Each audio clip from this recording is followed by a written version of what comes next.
All right, so thank you all for coming, and it's just a few of us on Zoom right now, but hopefully there's going to be many people on the YouTube watching and being able to participate in these practices. Uh, so what we'll do is our opening prayers. If there's any comments or questions, we can talk about those, and then we'll do our AH HUNG Purification Practice. And then we'll take a short break, and then we'll come back and we'll recite and do explanation of the King of Aspiration Prayers. So we have some other practices that we would like to introduce, but first we want to complete the King of Aspiration Prayer. So the purification practice that we're doing um, totally aligns with that. So it's a very good practice to do while we're doing the study of the King of Aspiration prayers. So good morning, Zara. How are you today? Morning, everyone. Good morning, Zara.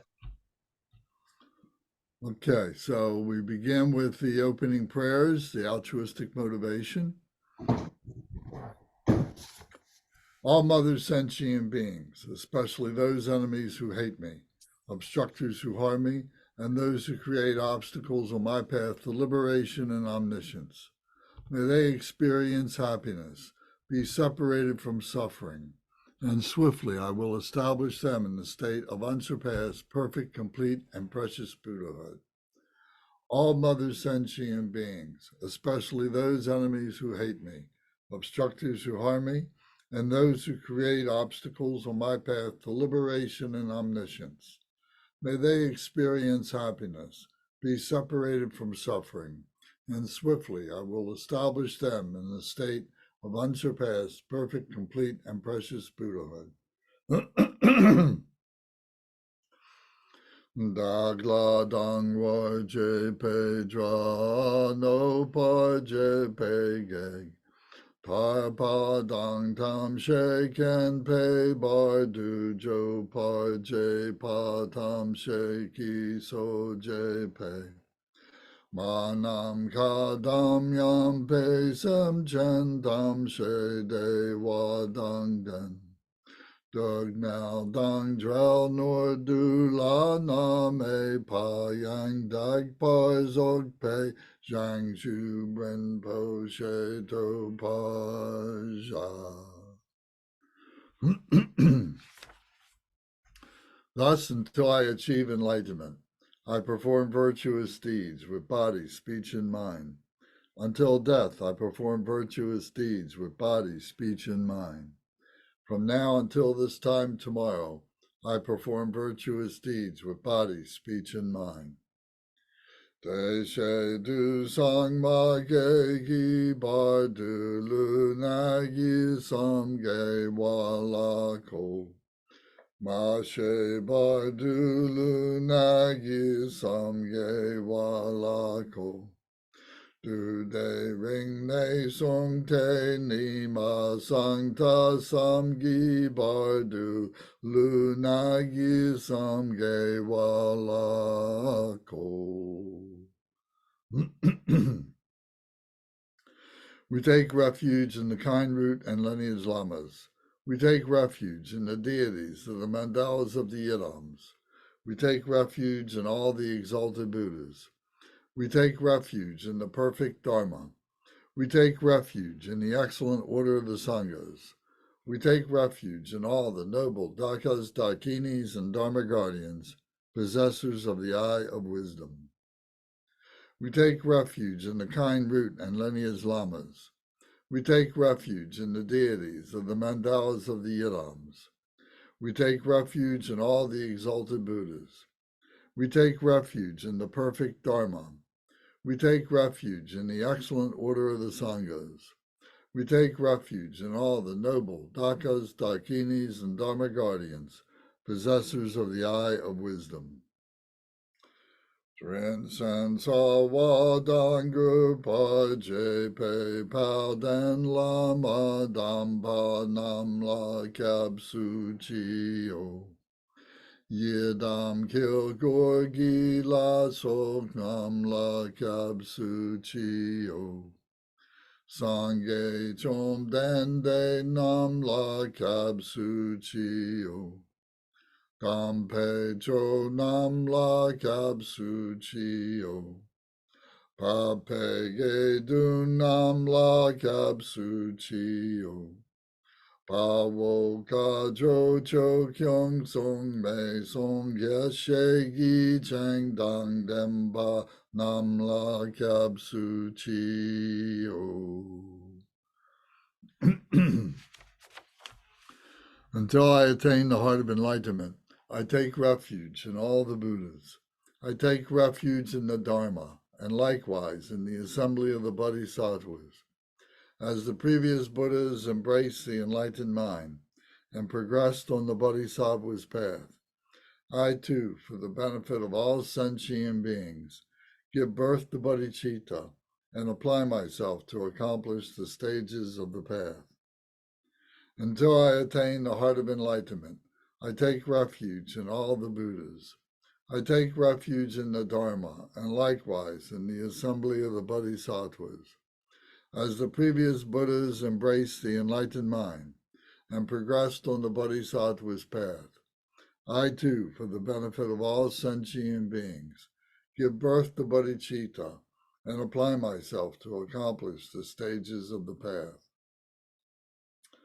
Shang Shu Ning Po Chi Ki Bar Sangye Nam La Kapsu Chi Chodang Shang Shu Sampa Yi Soklang De Shin Kapsu Chi Jita Nongi De Shegi Shang Shub Tugni Ke Padang Shang Shub Sampe La Pala De Dagrim Shin E Patai De Shin Dro La Pendandu Shang Shub Samni Ke Gishin De Shen Du Ni La Pala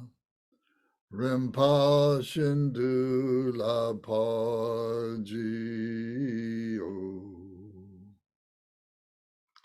In the Buddha, the Dharma, and the Sangha most excellent, I take refuge until enlightenment is reached. By the merit of generosity and other good deeds, may I attain Buddhahood for the sake of all sentient beings. In the Buddha, the Dharma, and the Sangha most excellent, I take refuge until enlightenment is reached. By the merit of generosity and other good deeds, may I attain Buddhahood for the sake of all sentient beings. Sangye Chodang Soki Chodam La Changju Badu Dagni Kapsu Chi Dagi Jin Soki Pe Sonam Gi Jola Penshir Sangye Ju Pa Sho. May all mother sentient beings, boundless as the sky, have happiness and the causes of happiness. May they be liberated from suffering and the causes of suffering. May they never be separated from the happiness that is free from sorrow. May they rest in equanimity, free from attachment and aversion. May all mother sentient beings, boundless as the sky, have happiness and the causes of happiness. May they be liberated from suffering and the causes of suffering.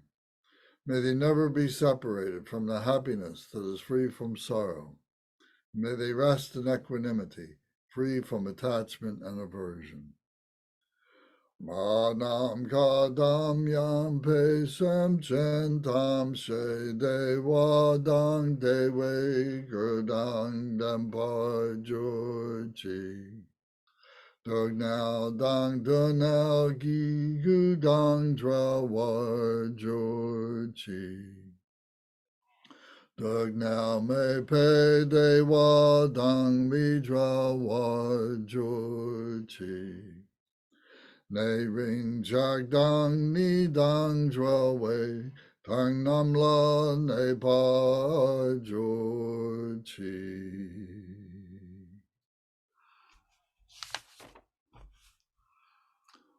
Om Vajrasattva Samaya. Help to protect my vow, to purify myself. May you remain firm with me. Grant me the complete satisfaction. Grow with me. Be loving towards me. Grant me the attainments to master the powers beyond body and nature. Show me all the deeds of body, speech, and mind. Make my mind-heart good, virtuous, and auspicious. Revel in the bliss of the four joys, O Blessed One, who embodies the essence within me. Do not abandon me. Grant me the realization of the indestructible nature. Make me one with you. Thus I signify my unity with non-duality. Ah. Om Vajrasattva Samaya Manupalaya Vajrasattva Tenopa Dristadredo Me Bhava Suto Kayo Me Bhava Supo Kayo Me Bhava Anuraktu Me Bhava Sara Siddhi Me Prayatsa Sara Karma Sitsa Me Sitsan Shriya Kuru Hung Ha ha ha ha ho Bhagavan Saratada Gata Bajra Mame Munsa Bajri Bhava Mahasamaya Sattvaha Om Bajra Sattva Samaya Manupalaya Bajra Sattva Tenopa Dristadredo Me Bhava Suto Kayo Me Bhava Supo Kayo Me Bhava Anuraktu Me Bhava Sara Siddhi Me Prayatsa Sara Karma Sitsa Me Sitsan Shriya Kuru Hung Ha ha ha ha ho Bhagavan Saratada Gata Bajra Mame Munsa Bajri Bhava Mahasamaya Sattvaha Om Bajra Sattva Samaya Manupalaya Bajra Sattva Tenopa Dristadredo Me Bhava Suto Kayo Me Bhava Supo Kayo Me Bhava Anuraktu Me Bhava Sara Siddhi Me Prayatsa Sara Karma Sitsa Me Sitsan Shriya Kuru Hung Ha ha ha ha ho Bhagavan Saratada Gata Bajra Mame Munsa Bajri Bhava Mahasamaya Sattva And the Sagarimati requested sutra. Likewise, be extinguished. Extinguish all enemies to my purpose. Whatever evil forces are in me, be defeated. Do this so that when I am victorious, all pure radiance melts into me completely purified. Take all this knowledge, food and drink peacefully, enjoy it, and be satisfied so that all obstacles may be destroyed. Be liberated from all obstacles, all general obstacles. Maras are defeated by this gesture of the Buddha. By reciting this mantra, may all the Maras be purified. As a result, may all the Maras be defeated. Thank you all very much. Anybody have any questions about the pronunciation of any of the Tibetan words or any of the phrasing or anything of the prayers that we just recited? We can make time to go over this right now if anybody has comments or questions. Not, then I assume that everybody's got this down pat. But you realize I'm still a work in progress. Yes, sir. Okay, thank you. Did you have a particular question about something, or is it just that you need to No. practice? I think it's practice. Yes, Yeah, as Okay. long as I go slowly. That's right. Yeah. Yeah, and we all need to do that. And if anyone wants, I put it in the WhatsApp before, but I could put it up again. I edited out like some little audio segments of Lance doing it in Tibetan, like looped a few times, that I was using to help myself. So if that's useful to anyone, let me know. I can put that up in the WhatsApp again. Oh, well, thank you. And also, I remind you that on the website, Buddhist Practice Study website, under the audio tab, the Lamas Kenshin Rinpoche and Kempo Solchum Rinpoche are reciting these prayers. So you can chant along, recite along with them too. Lance, I was going to ask, we had spoken, I think, a couple weeks ago about potentially doing like one or two Monday sessions on pronunciation, like quick tips to help us in prayers. Is that still a possibility in the future? Sure. Okay. Yeah. I do sometimes have questions about some of the pronunciation, like in the opening prayer sequences, where like some of the blends. But you repeating them, it's becoming like muscle memory in my tongue, like the more I hear it. So, but it may help. I'm thinking a beginner if there's certain things that help the learning process. I Okay. don't have any questions today, though. Okay. Very good. Well, yeah, tomorrow we could do one or two of the prayers as we go along tomorrow night, so we can do that.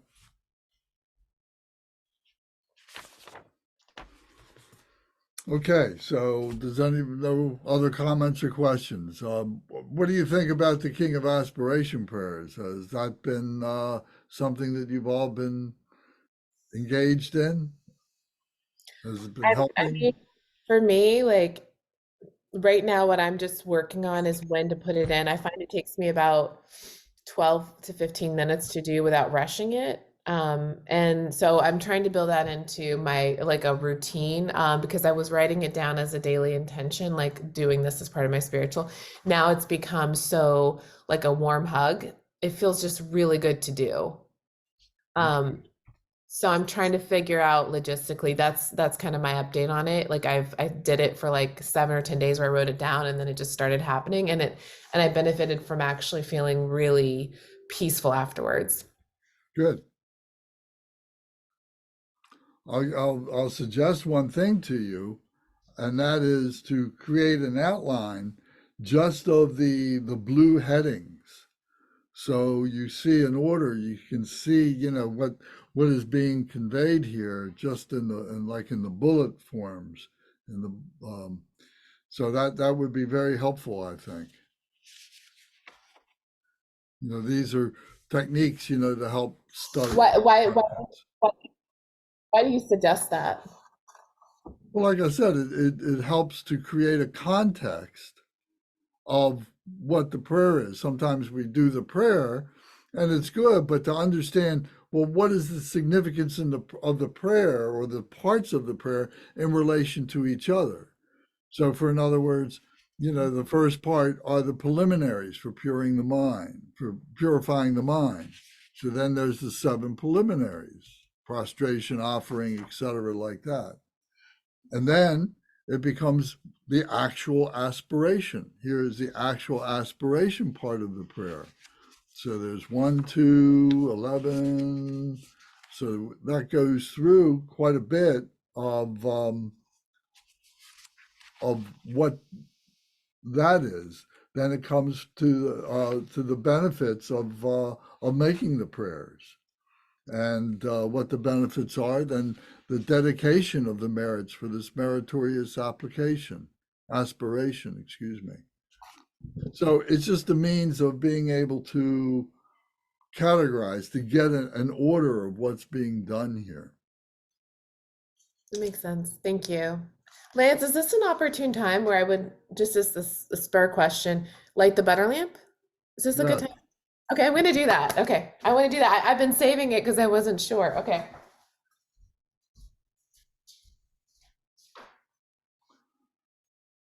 Zara has a butter lamp, and so I told her how to make how to melt the ghee and put a wick in the lamp. There it is, and very good.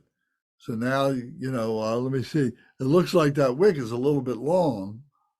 Yeah. I would trim that down a little bit, but you can go ahead and burn it as it is, and it'll kind of adjust itself. It. Yeah, so just go ahead and burn it. Okay. Yeah, Lance actually helped me or taught me how to do this. I didn't realize how easy it was, Lance. Like in a good way, like in a positive way. So Yeah, so it's yeah. made with ghee, yeah. So Cool. Ram Yam Kam. What did you say? Ram Yam Kam. So when we're making the offerings, when we have the offering bowls, the 8 offering bowls and so on, Yes. and we set them up in a line, and so the offerings are the same as the offerings that we do: the drinking water, the washing water, the flowers, the incense, the light, the perfume, scented water, the food, and the music. So when we're making these offerings and we're lighting the candles, pouring the water, etc., we recite Ram Yam Kam. So Ram means that we're purifying by fire. Yam means that we're purifying by wind. And Kam means that we're purifying by water. Okay. And within the water is particles of the earth. So those are all in there. So all 4 elements are there: the fire, the wind, the water, and the earth are there. So we're reciting that. We're pouring the water, etc. We're reciting Ram Yam Kam. We're purifying. Remember that we're purifying by fire, by wind, by water. We're purifying, and then we also say Om Ah Hung. Om Ah Hung, that we are purifying the body, speech, and mind of ourselves and of the space, our altar and so on like that. So it's a purification mindfulness practice that we're engaging in. I'm just looking at my notes in the opening prayer book where I have the okay. What does it smell like there? What's What- that? I was asking her what it smells like. Weird. I don't know if that's a weird question, but The candle? Nothing. butter lamp. Not very much. Okay, it's not like a. Hey, Yeah, it doesn't have much of a scent at all. would it be funny if I put pumpkin spice oil in it next time? No, You're it not. would be not a good idea. Lance, why aren't you being more fun with me? Well, burn some incense. Get some sticks of pumpkin spice. Okay.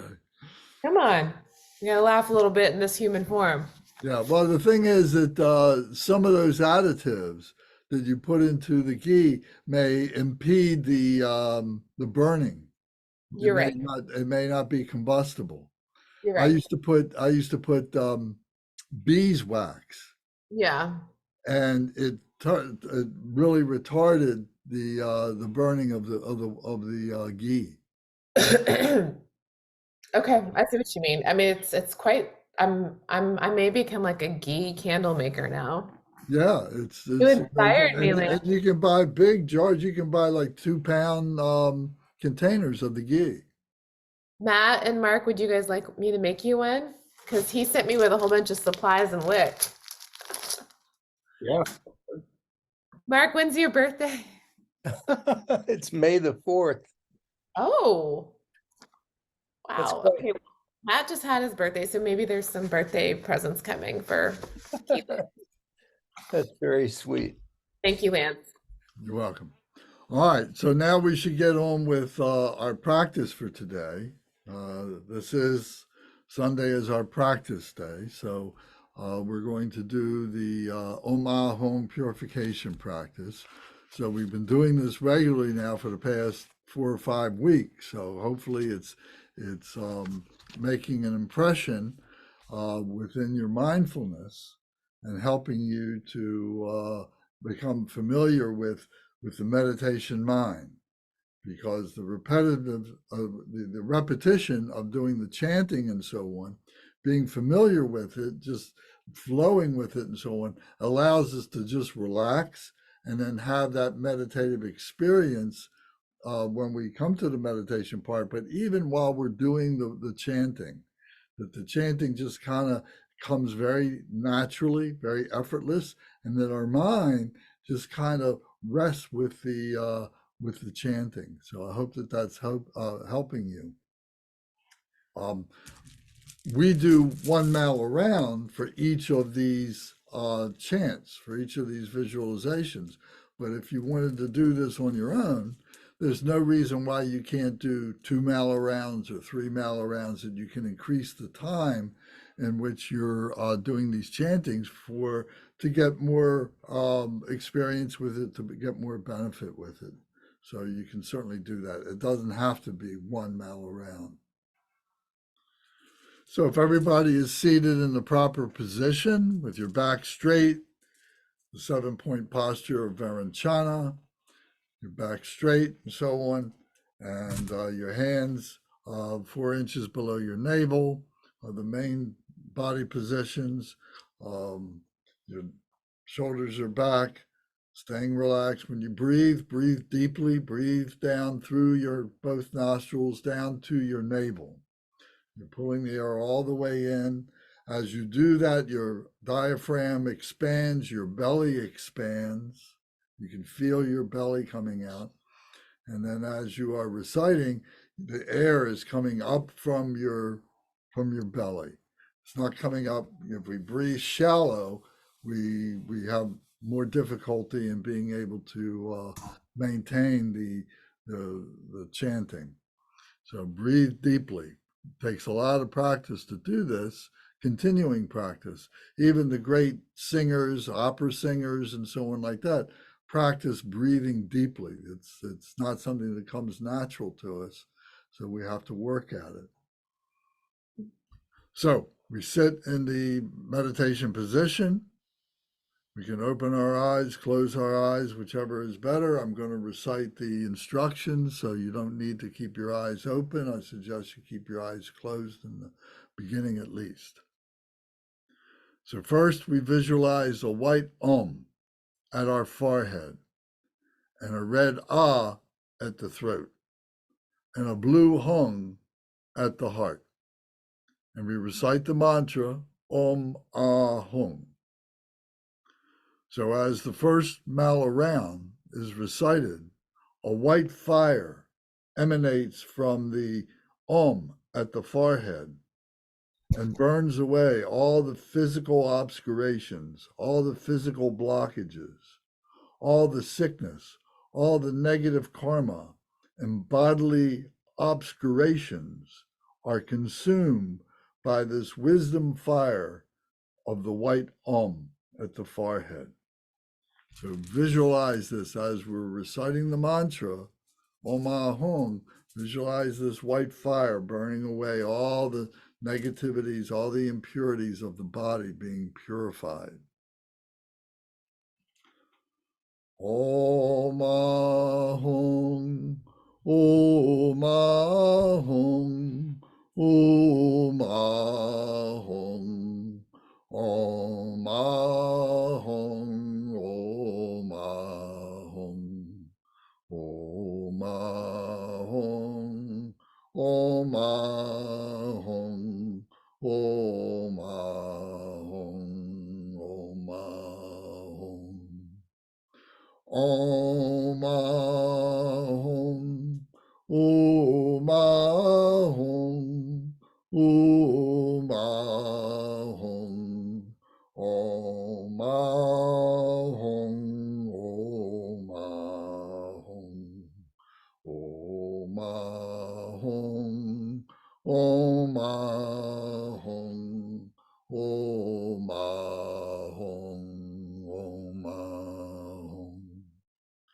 Om Ahum, Om Ahum, Om Ahum, Om Ahum, Om Ahum, Om Ahum, Om Ahum, Om Ahum, Om Ahum.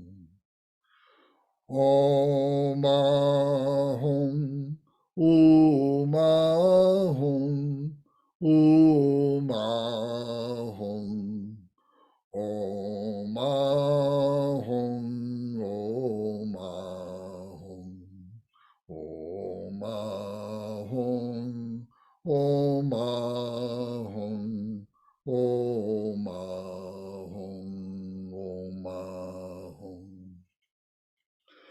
Om Ahum, Om Ahum, Om Ahum, Om Ahum, Om Ahum, Om Ahum, Om Ahum, Om Ahum, Om Ahum. Om Ahum, Om Ahum, Om Ahum, Om Ahum, Om Ahum, Om Ahum, Om Ahum, Om Ahum, Om Ahum. Om Ahum, Om Ahum, Om Ahum, Om Ahum, Om Ahum, Om Ahum, Om Ahum, Om Ahum, Om Ahum. Om Ahum, Om Ahum, Om Ahum, Om Ahum, Om Ahum, Om Ahum, Om Ahum, Om Ahum, Om Ahum. Om Ahum, Om Ahum, Om Ahum, Om Ahum, Om Ahum, Om Ahum, Om Ahum, Om Ahum, Om Ahum. Om Ahum, Om Ahum, Om Ahum, Om Ahum, Om Ahum, Om Ahum, Om Ahum, Om Ahum, Om Ahum. Om Ahum, Om Ahum, Om Ahum, Om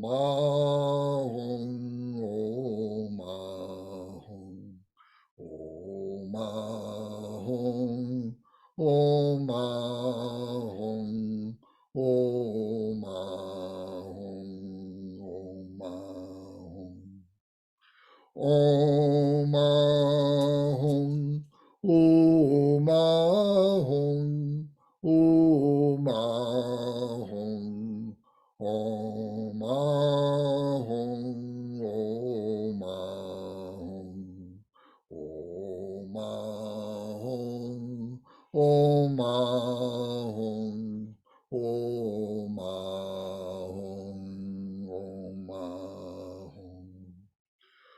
Om Ahum, Om Ahum, Om Ahum, Om Ahum, Om Ahum, Om Ahum, Om Ahum, Om Ahum, Om Ahum. Om Ahum, Om Ahum, Om Ahum, Om Ahum, Om Ahum, Om Ahum, Om Ahum, Om Ahum, Om Ahum. Om Ahum. Take a deep breath and hold it. Keep your back straight. Exhale and hold the empty breath.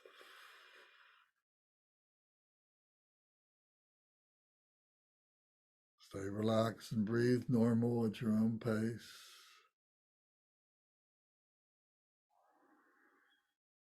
And during the recitation of the second mala round, a red fire emanates from the red Ah at the throat and burns away all the obscurations, all the negative karma that were made through speech, all the confusion, all the negativities that we created through our speech are purified through this white fire emanating from a red fire that is emanating from the red Ah at the throat.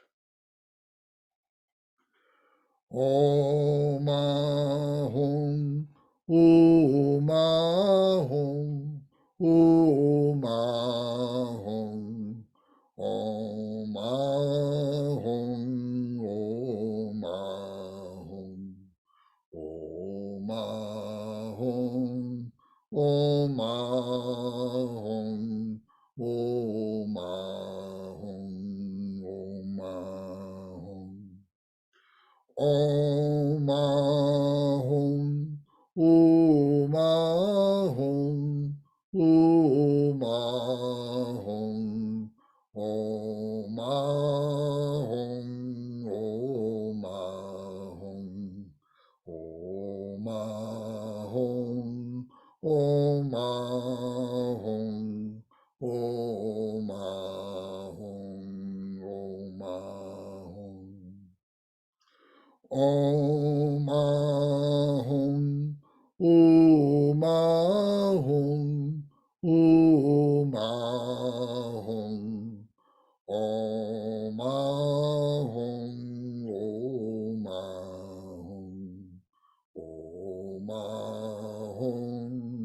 Om Ahum, Om Ahum, Om Ahum, Om Ahum. Om Ahum, Om Ahum, Om Ahum, Om Ahum, Om Ahum, Om Ahum,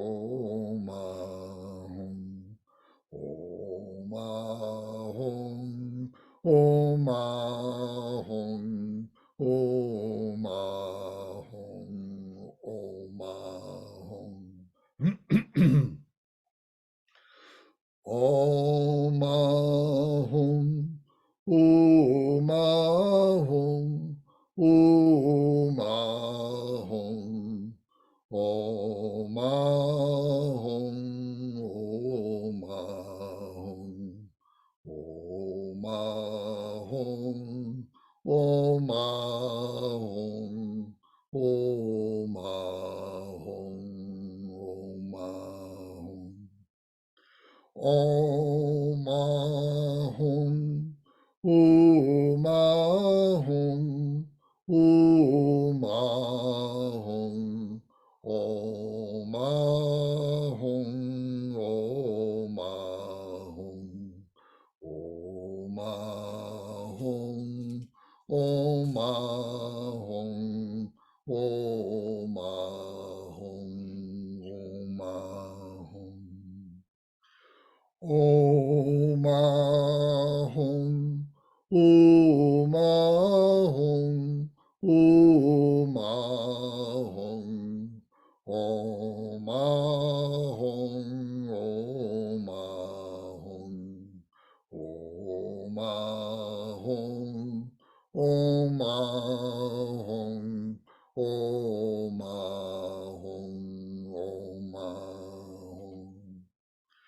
Om Ahum, Om Ahum, Om Ahum, Om Ahum, Om Ahum, Om Ahum, Om Ahum, Om Ahum, Om Ahum.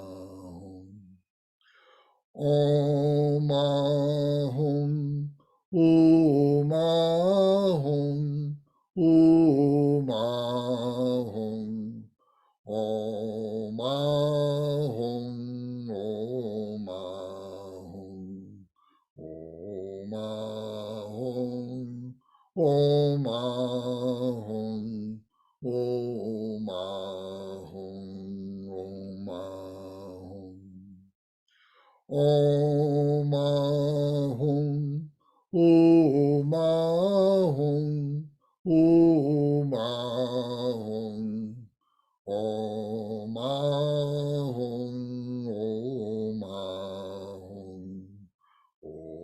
Ahum, Om Ahum, Om Ahum, Om Ahum, Om Ahum. Om Ahum, Om Ahum, Om Ahum, Om Ahum, Om Ahum, Om Ahum, Om Ahum, Om Ahum, Om Ahum. Om Ahum, Om Ahum, Om Ahum, Om Ahum, Om Ahum, Om Ahum, Om Ahum, Om Ahum, Om Ahum. Om Ahum, Om Ahum, Om Ahum, Om Ahum, Om Ahum, Om Ahum, Om Ahum, Om Ahum, Om Ahum. Om Ahum.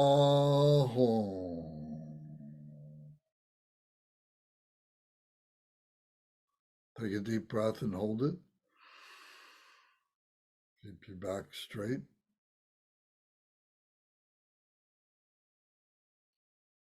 Exhale and hold it.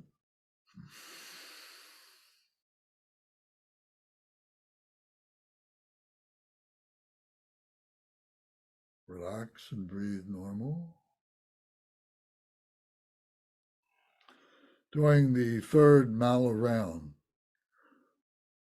a blue fire emerges from the blue hung at the heart and envelops the entire body. All the negative karma and obscurations of the mind are consumed and burned away. Visualize a single red-blue fire coming from the heart center and enveloping the entire body in the single blue flame. Take your arms in your hands and bring your hands up over your head and visualize this as a flame that is enveloping your whole body, burning away. Relax your arms. It is burning away all the negative karma and obscurations of the mind are being purified.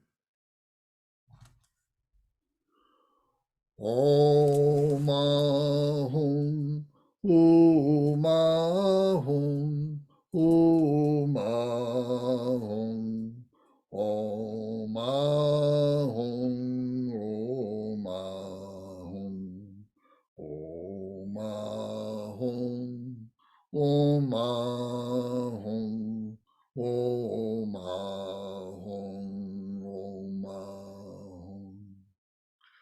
Om Ahum, Om Ahum, Om Ahum, Om Ahum, Om Ahum, Om Ahum, Om Ahum, Om Ahum, Om Ahum.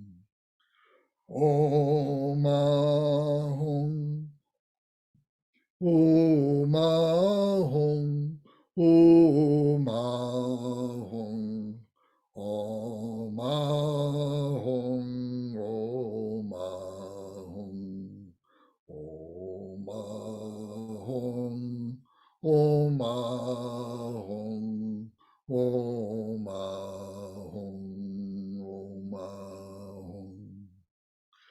Om Ahum, Om Ahum, Om Ahum, Om Ahum, Om Ahum, Om Ahum, Om Ahum, Om Ahum, Om Ahum. Om Ahum, Om Ahum, Om Ahum, Om Ahum, Om Ahum, Om Ahum, Om Ahum, Om Ahum, Om Ahum. Om Ahum, Om Ahum, Om Ahum, Om Ahum, Om Ahum, Om Ahum, Om Ahum, Om Ahum, Om Ahum. Om Ahum, Om Ahum, Om Ahum, Om Ahum, Om Ahum, Om Ahum, Om Ahum, Om Ahum, Om Ahum. Om Ahum, Om Ahum, Om Ahum, Om Ahum, Om Ahum, Om Ahum, Om Ahum, Om Ahum, Om Ahum. Om Ahum, Om Ahum, Om Ahum, Om Ahum, Om Ahum, Om Ahum, Om Ahum, Om Ahum, Om Ahum. Om Ahum, Om Ahum, Om Ahum, Om Ahum, Om Ahum, Om Ahum,